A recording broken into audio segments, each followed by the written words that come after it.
Давайте мен запись жасайын. Құрметті студенттер, бүгінгі біздің тақырыбымыз өкпе, сосын көкірек орта медиастину.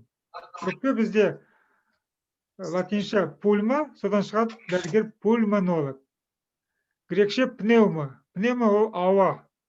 Пневма ауа. Сондықтан қабыну процесс пневмония. Пневмония. Өкпе орналасады көкірек қуысында. Енді біз ана сүйекпен буындарды оқығанда біз айттық, компагус торацикадан ол жалпы бізде жалпы көкірек клеткасы тұтас. Грудная клетка в целом. Компагус торацика. Біз оны өттік, дұрыс па? Көкірек клеткасын бізде түзеді қабырғалар, төс, омыртқа жотасының кеуде омыртқалары. Жоғары жағында бізде көкірек клеткасын жоғары жағында апертура торацик супер, астыңғы жағында апертура торацик инфериор. Но біз білеміз, апертура торацик инфериорны жауып тастайды, бізде көгет жауып тастайды. Сол көкірек клеткасы бізде орналасады өкпе. Біз орналасуын таптық. Сосын екі өкпенің арасында оның үстіне және пайда болады, көкірек орта пайда болады. Медиастинум. Көкірек орта пайда болады, медиастинум. Қабыну процесс медиастинит. Сол екі ортада бізде болады бір топ ағзалар. Өкпе. Оның болады. Негізі базис, үші апекс. Ладно, сабақ болып отыр. Жарайды. Содан кейін үш жиегі болады. Алдыңғы жиегі өткір болады екен. Алдыңғы жиегі міне. Марго антериор. Сосын ол айналады. Төменгі жиегіне өтеді. Төменгі жиегі. Төменгі жиегі. Марго инфериор. Және де артқы жиегі марго постериор. Алдыңғы жиегі, қарама қарсы артқы жиегі. Және де төменгі жиегі. Сосын сол жиектердің арасында бізде пайда болады беттері. Мынау міне қабырғалық беті. Алдыңғы жиек пен артқы жиектің арасында қабырғалық беті, фасциас касталис. Мынау міне көгеттік беті, фасциас диафрагматика. Өйткені жаңа мынау мысалы журналым көгет болсын да көгеттік үстінде отыр да мынау былай. Көгетпен қарама қарсы тұрғандықтан, беттескендіктен ол көгеттік беті. И мына беті медиальный беті. Но ең күрделі беті осы медиальный беті. Өйткені ол қатысады қарым-қатынас неге? Ол түзеді бізге көкірек ортасын, бүгінгі тақырып біздің. Сол медиальный беті алдыңғы артқы жиектің арасында орналасады. Сондықтан мына беті, мына жағы алдыңғы үлкен бөлігі де, алдыңғы үлкен бөлігі, ол болады парс медиастиналис, жаңағы орта, көкірек орталық бөлігі болады. Көкірек ортаға қатысқандықтан көкірек орталық бөлігі болады. Қалғаны бір 2-3 сантиметр, қалғаны ол болады, не? Қалғаны 2 сантиметр, ол болады, мынадан асып, мынадан жоқ, 2-3 сантиметр, ол не болады? Омыртқалық, өйткені омыртқаның денелерімен беттеседі. Сондықтан медиальный бет екіге бөледі. Көкірек орта бөлігіне бөлінеді, және де омыртқалыққа бөлінеді. Түсіндір ме? Парс медиастиналис, парс вертебралис деп қойыңдар. Парс медиастиналис, парс вертебралис.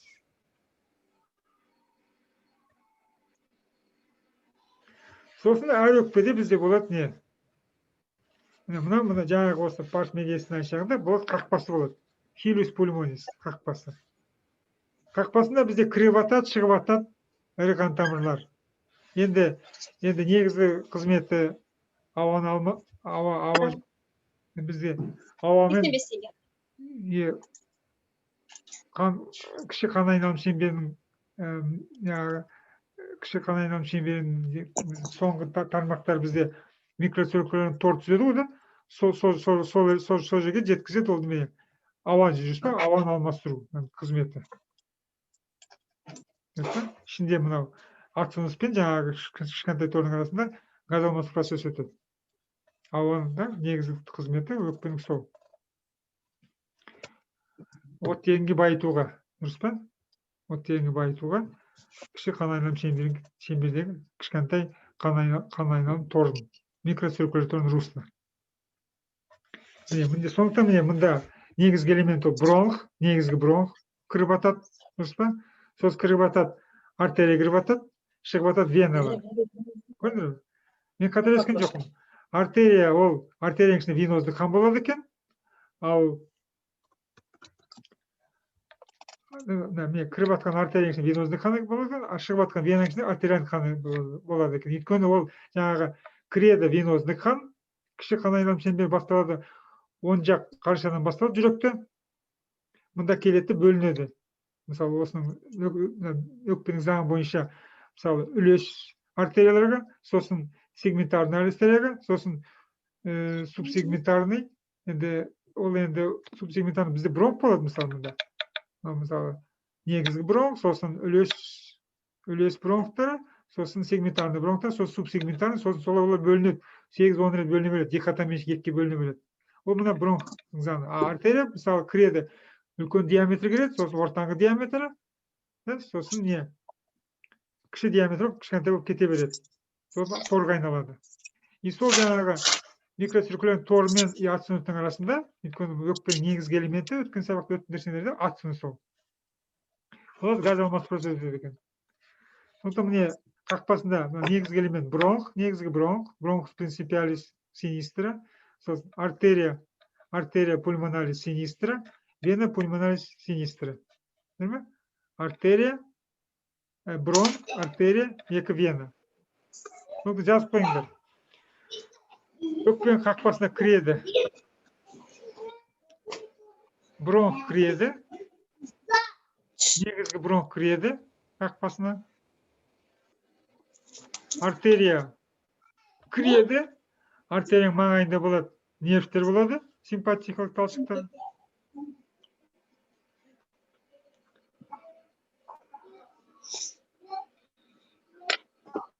Нервтер кіреді, жалпы симпатикус, парасимпатикус кіреді қақпасынан. Шығады екі вена.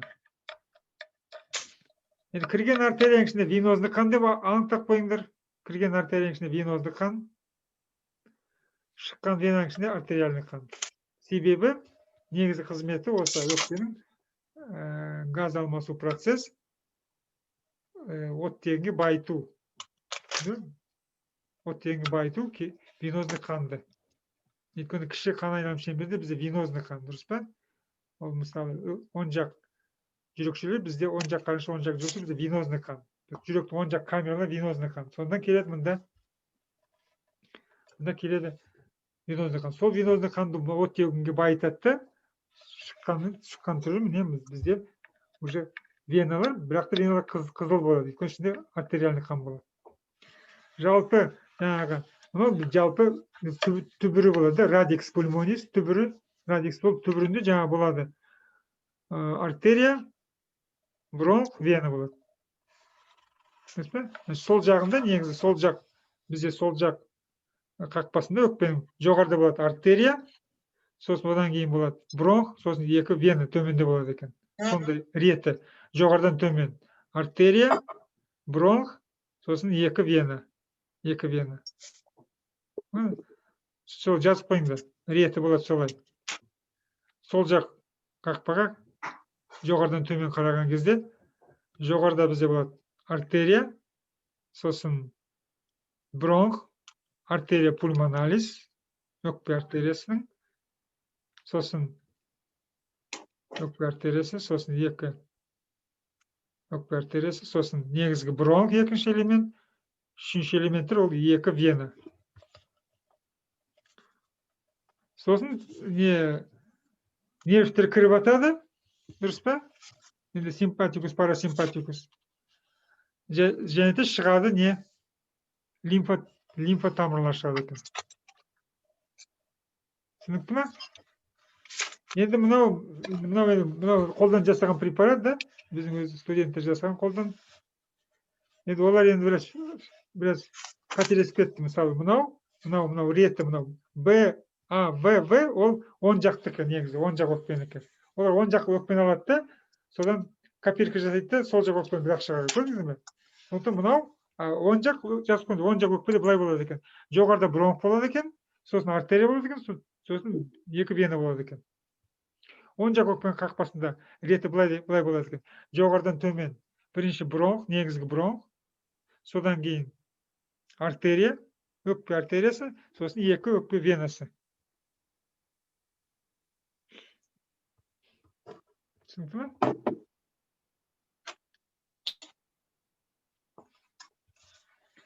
Сосын енді жазып қойыңдар, мысалы, 2 өкпеде, оң жақ сол жақ өкпеде 10 сегменттен болады екен.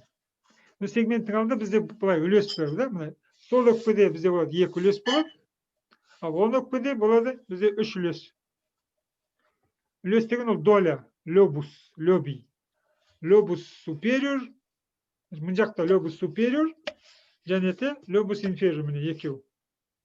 Лобус superior, лобус inferior. Ал не? 10 өкпеде жоғарғы, ортаңғы, төменгі 3 үлес болады екен. Түсінікті ме? Енді мен қазір не? Демонстрация экрана жасап, несін тағы да үлестерін сурет салып жіберейік те жылдам. Так, міне қараңдар. Так, жылдам салайық, міне, мына мысалы. Мен салып жатырмын. Сіз мысалы, қалай менде орналасам, мынау сол жақ өкпе болсын да, сол жақ өкпе болсын да.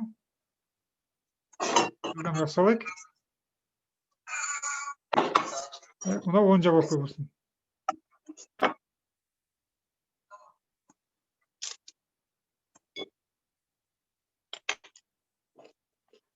Енді бізде сәл оң жақ өкпе сәл қалыңдау деп айтады да, сол жақ өкпеге қарағанда. Так, қазір жоқ, мен былай істейінші.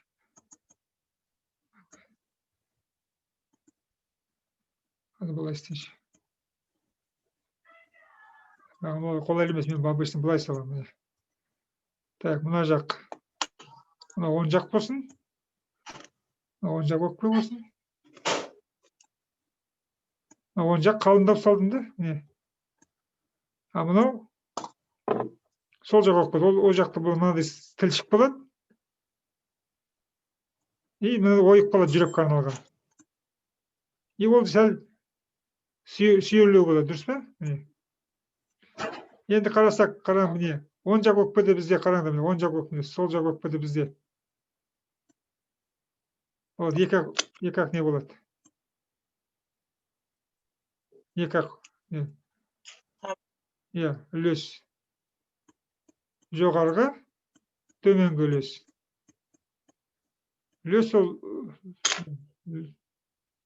лобус та, лобус. Лобус superior. Лобус inferior. А мына жақта қарасаңыз, мына жақта шу болады екен. Былай бөліп тастаған кезде, міне, шу болады екен. Жоғарғы, ортаңғы, және де төменгі. Көрдіңдер ме? Сосын әр өкпеде 10 сегмент болады екен. Мына өкпеде қарасаңыздар, міне. Мұнда жоғарыда 3 сегмент болады екен. Мына жерде 2 сегмент болады екен. Мына жерде 5 сегмент болады екен. Мына жақта былай болады екен. 4-6 сегмент. 4-6 сегмент. 4 или 5-5-тен болып жереді. Әр өкпеде 10 сегменттен болады екен. Сосын менің жұмысым тағы да нені салуға. Так, бізге не керек? Өкпе қапшығын. Өкпе қапшығы бізде плевра, да, плевра. Плевра бізде, мен жаңа айтып кеттім, болады плевра касталис, плевра диафрагматика, плевра медиалис. Медиалис ол тартылып тұрады іште, көкірек клеткасында. Төс пен омыртқаның арасында. Сосын, жоқ, кешіріңдер. Ол беті. Төс пен қабырғаның арасында тартылып тұрады, парс медиастиналис. То есть бізде плевра, париетальный плевра 3 бөліктен тұрады. Қабырғалық бөлігі, диафрагмальдық бөлігі және көкірек орта бөлігі. Міне, қазір мен мынаны табайын. Міне, қараңдар, міне. Мынау міне плевра. Плевра былай түседі да, қапшық, міне. Ол тұтас болады, да, міне, тұтас болады.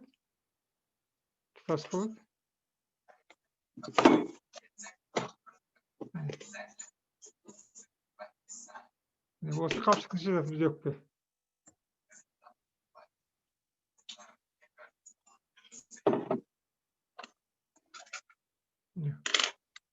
Осы бізде міне арасында кішкентай саңылау бар. Ең терең қалта мынау міне. Мынау міне. Мынау қабырғалық болса, мынау қабырғалық плевра, мынау көгеттік плевра. Көгет қалды. Мысалы, жаңағы менің журналым сияқты болсын, көгет міне. Мынау міне көгет. Түсіндір ме?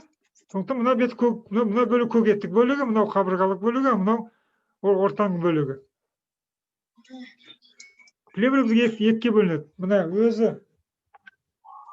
мынаны қаптап тұр, ол висцеральный плевра тығыз қаптап алады. Тығыз қаптап алады. Тығыз қаптап алған. Висцеральный плевра бар жағын қаптап алады. Дұрыс па? Үлестердің арасына кіреді. Өйткені мына үлестерді бөліп тұрған саңылаулар бар бізде жаңағы. Қиғаш, мына саңылаулар. Не мынау?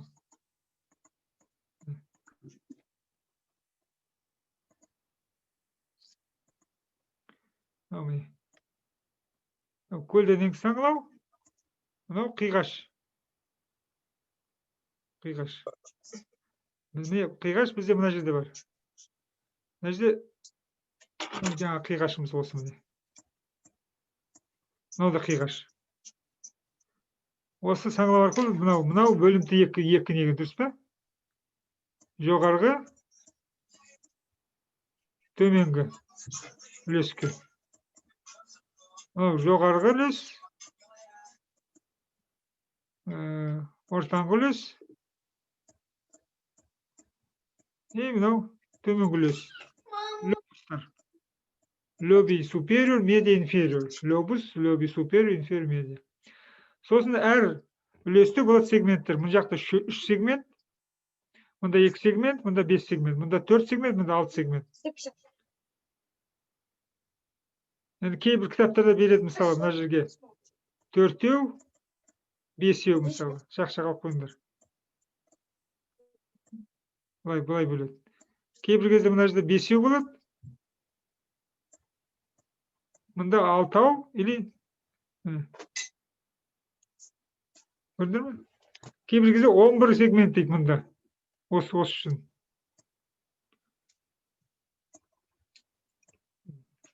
Түсінікті ме? Сегмент деген жол неме? Ол өкпенің бір кішкентай бөлімі де, соны қамтиды, соны қоректендіреді. Сегментальный бронх, сегментальный артерия, сегментальный веналар. Сол үшеу бірге жүреді.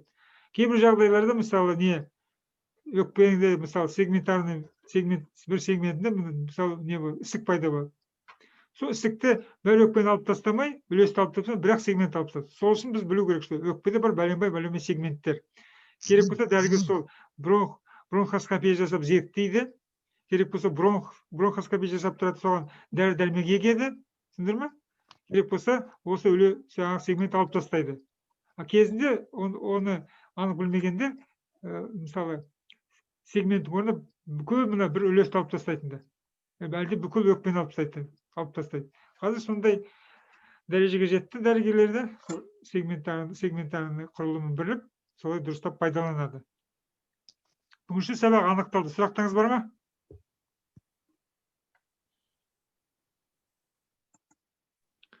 Бүгінше сұрақ аяқталды. Сұрақтарыңыз бар ма? Бүгін сабаққа қатысты онлайн Қасенова, Айнура Айбарша Қаниева, Айсұлу Бауыржанова, Ақбота Кемелбекова. Тағы басында кім болды? Тағы да бір-екі бала кетіп қалды. Жарайды. Сұрақтарыңыз бар ма? Мұнда көрсетіп тұр тағы сегменті. Бірінші сегмент, бірінші сегмент.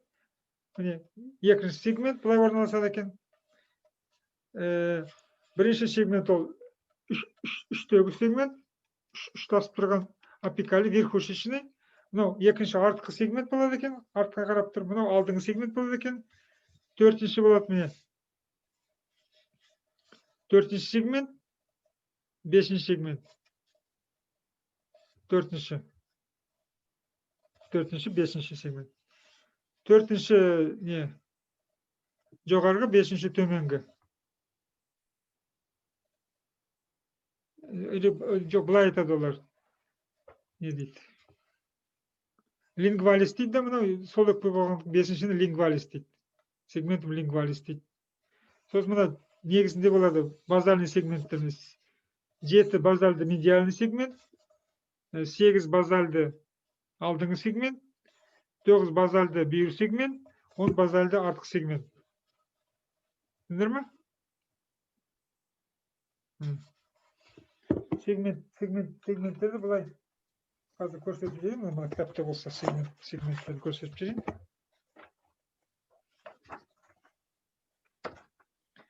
Он сегмент, қазір жалпы не классификация бойынша әр өкпеде 10 сегмент болады екен. Оны уже сонда келісім шартқа отырған міне сегменттер. Сегменттер бұлай болады екен.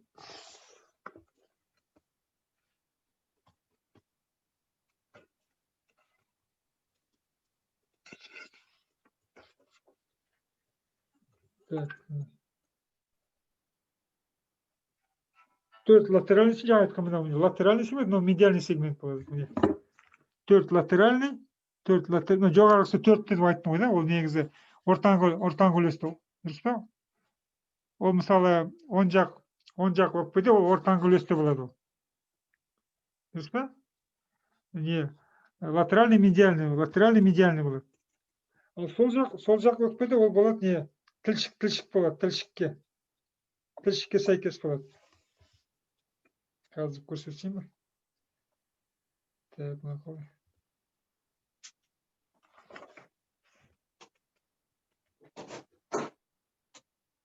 Иә, міне. Мынау сол жақта, мысалы, мынау жоғарғысы 4 ол болады. Лингвалис superior, мынау лингвалис inferior, тілшік. Өйткені мына жерде ойық болады, әдейілеп жүрекке арналған ойық болады. Сондықтан міне айырмашылық осы 4 пен 5-те ғана. Атақ бәрі ұқсас. Жоғарғысы 4-ші ол не, мынау лингвалис superior, мынау лингвалис inferior. Ал егер 10 жақта болса, 10 жақ өкпеде болса, ол болады латеральды, 5-ші медиальды болады сегмент. Түсіндір ме? Сол сабақ аяқталды, сау болыңыздар. Үйде оқисыңдар, көкірек ортасын оқисыңдар. Жарай ма? Көкірек орта медиастинум, қабыну процесс медиастинит. Сол екі көкірек ортаның арасында, екі өкпенің арасында бізде бәленбай мүшелер болады. Онда болады жаңа базельский классификация, парижский. Сіздегі базельский классификация бойынша алдыңғы көкірек ортада орналасады бізде не орналасады бізде? Жүрек қапшығы, жүректен шығып жатқан ірі қан тамырлар, сосын не болады? Нервус френикус, айрықша без. Сондағы арт жағында, енді көпшілік арт жағында орналасады бізде өңеш, симпатикалық сабау, кезбе-кезеген нерв орналасады, дуктус торацикус, лимфа төтегі орналасады. Сосын жартылай вена азегіз, вена гемиазегіз. Сондай, сосын аортаның төмендегі бөлігі орналасады. Ол бәрі артқы көкірек ортада орналасады. Түсіндір ме? Ол сіздердің тақырыптарыңыз. Жақсы, сау болыңыздар. Сау болыңыз.